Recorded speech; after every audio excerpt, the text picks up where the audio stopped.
everybody, this is the Sliders Review. I'm here today to talk about Black History Month. The month that is a celebration of my people, because I am a black man and everything. And it's about all our accomplishments, all the oppression that we have gone through over like centuries of living in like America and stuff like that. And even till this day, we are still being oppressed. And so I'm here today to talk to you about certain characters or TV shows or episodes that revolve around Black History Month that I personally enjoy.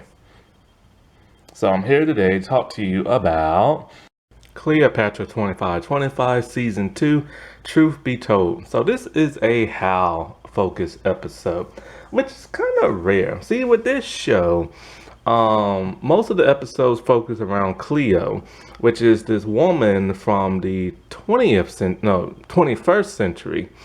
And she was like frozen, and then she woke up in the year 2525. So it's mostly focused around her adjusting to new life and learning the ropes. But for the most part, it's a team effort type show, a team of three. And normally when there is a focus episode, either with Hal or with Sarge, they're mostly not their finest hour. It's something that normally bad that happens and they have to prove their innocence or something like that. And so like this show, I've briefly talked about this when I did my my first the 4 R's of like Hollywood or something like that. And I said how this was like part of a ripoff. This rips off The Matrix. This came out like a few years after the first Matrix movie did. And it basically just rips it off to a T. It's about a bunch of machines take over Earth. They driven mankind underground. It's a very like sci-fi futuristic type setting. And you know, it's like these freedom fighters that take their orders from this woman and they try to like regain Earth from like the machines. And also there are these special agents that track down the humans that look human, but they're really part of the machine like program and stuff. So yeah, it's basically just like a Matrix ripoff, but with just a TV show budget. And it's made by Sam Raimi and Rob Tabor, so it's like has that Hercules Xena feel to it. There's lots of martial arts, there's flipping, there's bright colors, there's lasers. It's a fun show. If you probably never heard of it and never seen it and watch it today, you're probably gonna be like, this is a weird kind of show. It might not be for you, but if you grew up with like Hercules Xena, Jack of all trades, stuff like that, this show will be right up your alley and everything. And you know, in season 2, they kind of changed things up a little bit. It's because like see, they live underground, so they live in like, so mankind created all these like shaft tunnels and rooms and all this other stuff, and it has a pretty cool looking setting down there. There are times where it looks like it's underground brick cave. There are times where it's like a really run down like metal looking room. It has a nice sci-fi punk type feel to it. However, in season 2, some of the rooms started getting very brightly colored and clean. I didn't like that feel. Also, the way the people dress is very unique. It's almost like tribal, futuristic looking. So think of clothes you'll see on Hercules and Xena, but with more of a future aesthetic and leather and stuff. And they have midriffs galore. Like these people dress sexy down there. Mainly probably because it's so hot and stuff. Now, Hal is played by Gina Torres, who is, I believe, Afro-Cuban, or maybe Afro-Puerto Rican, but I think Afro-Cuban. And I remember I first saw her on the Hercules show, and she has a very unique look to her when she was on the Hercules show. She has like big pouty lips, big eyes, and frizzy, curly, like brown, naturally hair. And so with this show, they do it like in 3 different ways. In the first season, it's more shorter, and the second is a lot longer braided. And then also in this episode, she puts on like a black bob wig for some bizarre reason. And so, let's see, Sarge is played by Victoria Pratt, and Cleo is played by Jennifer Sky. And I forgot the dude's name who plays Mauser. I have to look that up. So a little bit quick of a backstory. See, there is this woman named Voice, and she's this mysterious person who they've never seen before. And so, like, she is the one who created Hal's team, a bunch of freedom fighters to fight against the machines and retake the Earth. Now, Hal and her team never knew that there was other teams out there. They called voice teams until like this main bad dude named Cregan. I think he's the one who exposed the other members. And so the thing about voice is she's very secretive. She only tells you what she wants to know. Now she's able to communicate to you via like a little electronic device that she inserts behind your ear. So she opens up the back of your like skin and puts this device in there where you can hear and talk to her, because she doesn't want nobody hearing her. Now the machines are known as Baileys, and they have their foot soldiers named betrayal robots, and they are always in search of like the voice and voice teams and this and that. And so basically what it is that they find people, they kill them, but then they absorb all their mental energy so that they can clone themselves to look like them and like be just like them. And then so they look human, but they also have the ability to turn their arms into giant like cannon guns. And if they go full betrayal robot, then they look like the T-2000 and stuff, and from the Terminator series. And so I gotta say, like, when they turn themselves into like the T-2000 looking thing, for a TV show, they had a slightly pretty good budget and everything. So Cregan is this dude who used to work for Voice. Is back when she used to let people see herself. This is back before she became the Voice. And so like Hal found out that him and her had a relationship back when he used to look fully human. He's changed his appearance. I'll tell you what his appearance looked like in a few minutes. And so Hal thought that like he killed her father, but then she saw, because he had a photographic projection of him to trick her one day. But then one time something talked to her in a kind of like a ghostly type form, and she feels like, you know what, this might not be a hologram, and there's no such thing as ghosts, so it might be the real thing. And a voice having so many secrets, maybe he's one of them. Now Cregan's appearance, he looks like the Joker and Pennywise, but he dresses all in red. He has red hair, white makeup on his face, red lips, yellow teeth, look just like the Joker. Why? It's never been explained. He just likes to dress that way. Oh, also down in the underworld, there are like humans, cyborg, and mutants. And some of the mutants look just like animals and stuff. Some of them look like human mutants and stuff. Because, you know, it's been like thousands and thousands of years since like humanity has lived on the earth. Now, there are still some people who live on the surface of the earth, and they live in tribes, but they assume that the Baileys are like God sent above to like protect them, but they're not. And so that's basically it. So Hal wants to know what really happened to her father. And since Voice won't tell her, she has decided to go rogue. Now Hal is the leader of the team. And so she goes down to talk to Cregan, but she has no access to talk to him.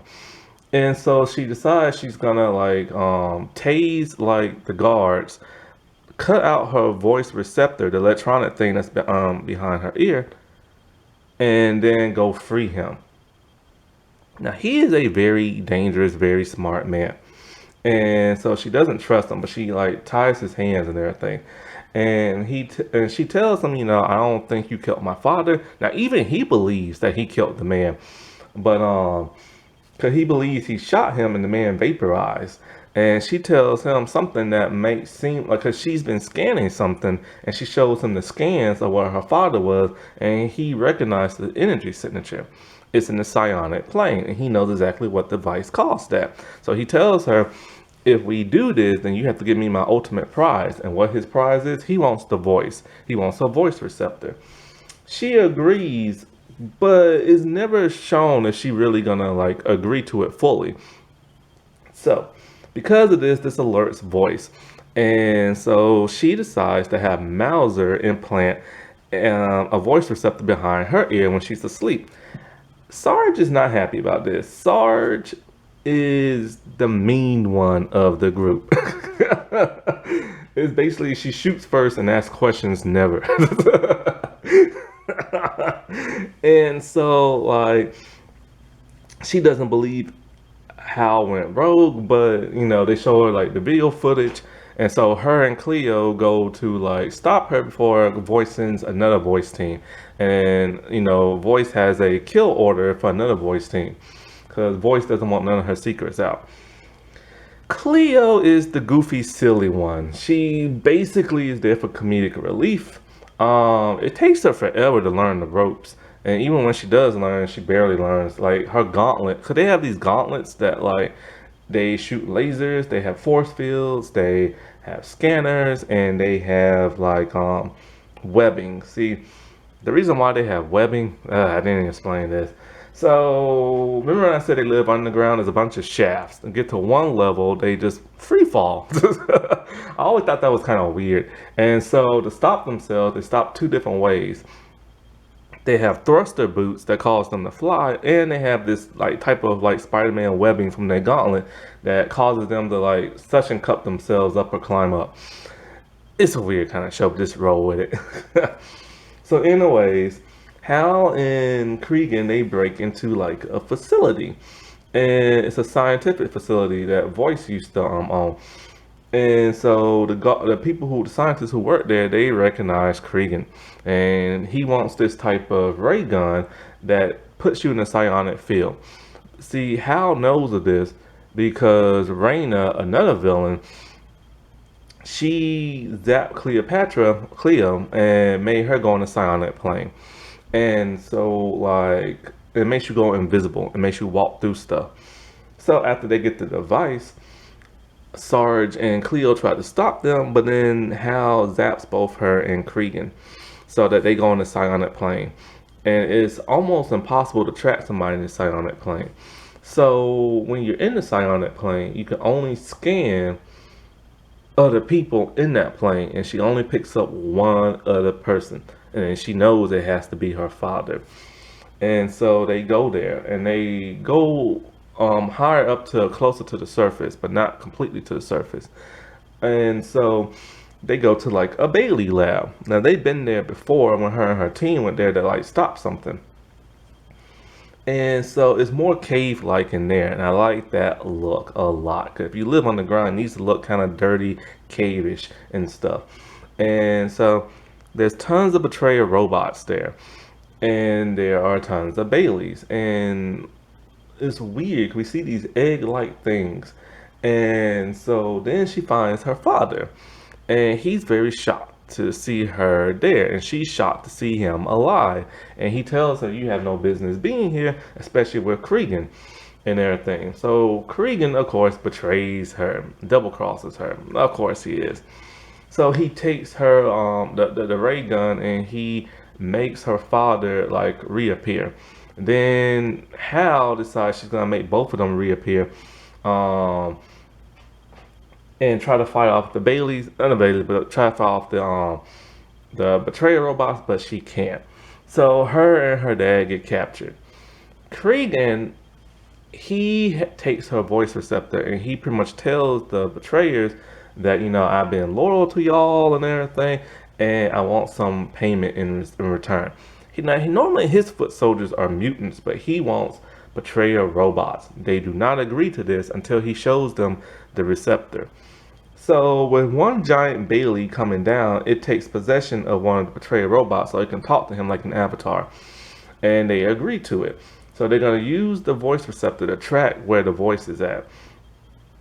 And so as Hal and her dad are in the prison, they have a heart to heart and a little bit of a argument and stuff because she's pissed that he's been alive this whole time and abandoned her. It's been 12 years and she's lived with that feeling of abandonment for her entire life. And see, the only reason why she ever did this mission and broke the bad dude out is because she just wants her father and everything.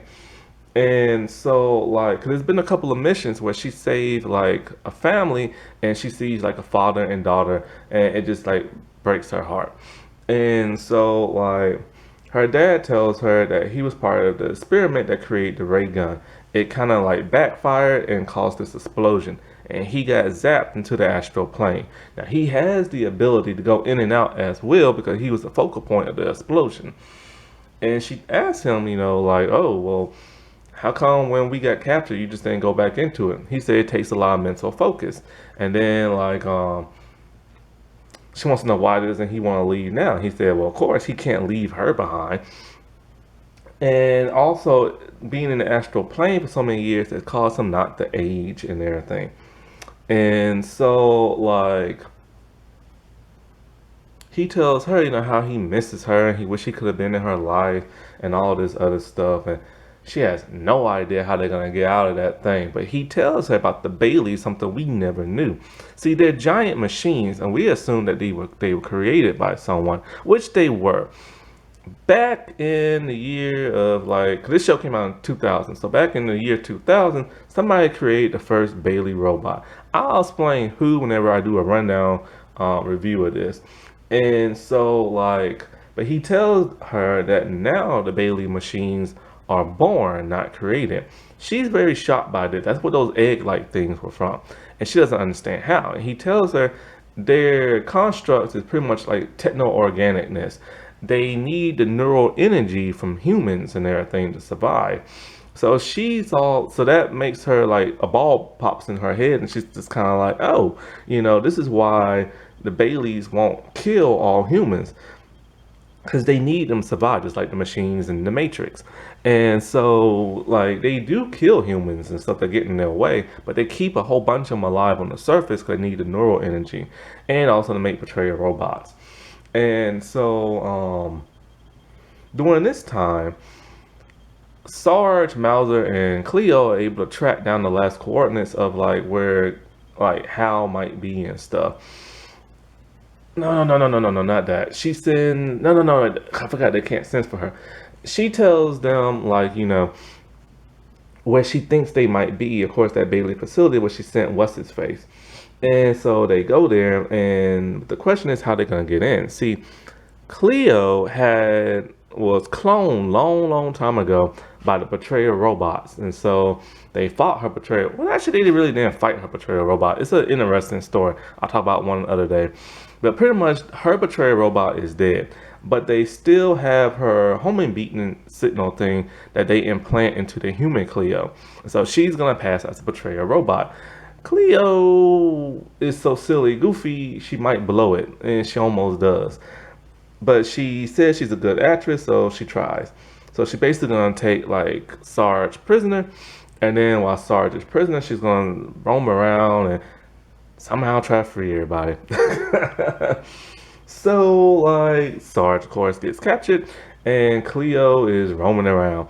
But they have to like want to see her weapons in her arms and do like a weapons check. But she says she's malfunctioning, and so they don't like scan her, nothing like that. And so at some point, she's able to find like Sarge and Hal and Hal's dad. And like, but she can't get the weapons. So they took all their gauntlets and stuff. Well, her dad decides to go back into the astral plane, and he goes get their weapons as they like escape and everything. So then there's like a huge, huge, huge, huge, huge battle shootout. Basically, it's Hal and Sarge fighting the betrayal robots, but instead of doing their most of martial arts stuff, they just zapping them with lasers and stuff. As for Cregan and Hal's dad, they fight hand-to-hand combat. Now, the Bailey robots, they're getting in some of this action too, and their blasters are a whole lot bigger. Now, Cleo, not knowing how to fight, she just always hides and cowers in every episode. So then, at some point, Cregan gets like the upper hand, and he does murder Hal's dad for reals this time with a knife. And so as he's dying, he somehow is able to put himself in the astral plane. Whether or not he survives, nobody knows. And now the question is, what do they do with Hal? She's basically a wanted fugitive now. And so she's back at their hideout, but she decides she don't know what she's going to do since she's a fugitive now. And so she just walks off. But I'll tell you this right here, right now, in the next episode, Sarge is still a team leader, but they get like a new team leader and a new team that joins them.